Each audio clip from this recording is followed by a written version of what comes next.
Hello guys, this is the part 6 or last part ng ating pag-aaral ng Japanese characters na katakana. So ito ay combined characters using the small ya, yu, yo.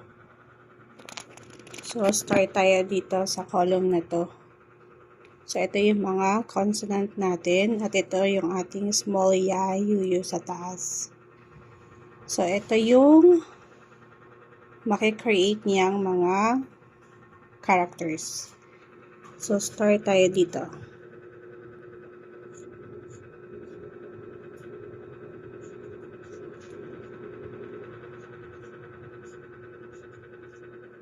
So, kya, cha, cha, nya, ya, mya, and rya. So, yan yung first column natin. Kya, cha, cha, nya, ya, mya, rya. So, next is using yu. So, same pa rin yung mga consonant natin sa first. Pero, magbabago lang siya dun sa ating second character, which is small u.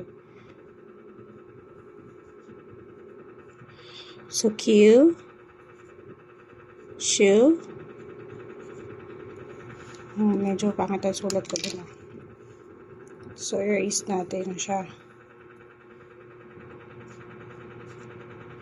Chu, new, hue, new, ryu. So, Q, shu, chu, new, yu, mu, ryu. So, para siyang tongue twister. So, next is same consonant with small yo. So, kyo. Pangit ng sulat natin. Medyo nakakalito. Ako rin nalito. So, ito yung kyo.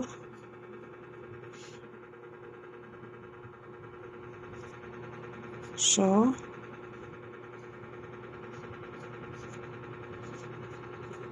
cho,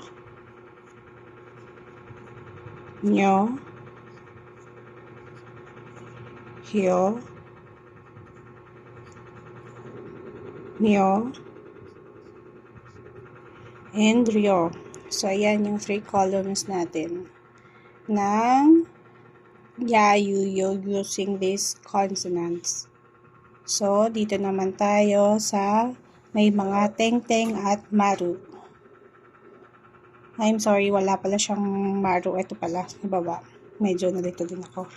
So, ito ya, yu, yo.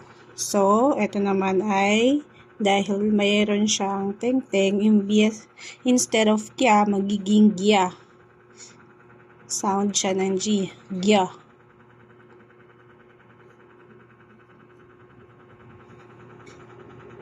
Ito ay magiging medyo nakakalito lang to kasi ja. Ito ay magiging bya. Siya nga pala, mali ako dun sa unang character. So, kapag sulat nyo tong consonant, sabayan nyo na agad ang teng-teng para hindi nyo makalimutan bago yung mga small ya natin. So, ito ay pya. Dahil siya ay maru. So, pya, byaja, at kya. This is Q. Q. Mali na naman. So, unahin nyo yung ting-ting bago yung mga small u. Nasanay lang kasi ako magsulat na laging last yung ting-ting and maru. So, next one is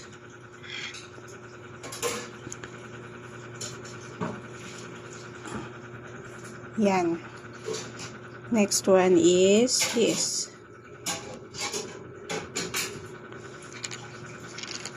So, the last one is this.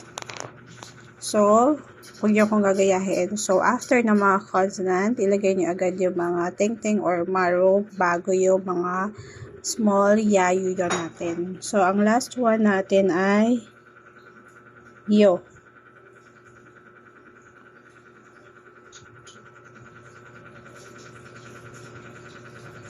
Okay.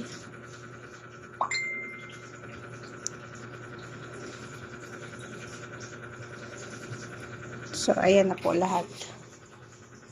So, pwede nyo naman siyang i-search din sa Google or sa YouTube yung pronunciation kasi minsan matigas o minsan naman malambot yung pagkaka-pronounce ko. Pero, yan yung pinaka-stroking and yung katakana characters with combined characters na mga small ya, yuyo.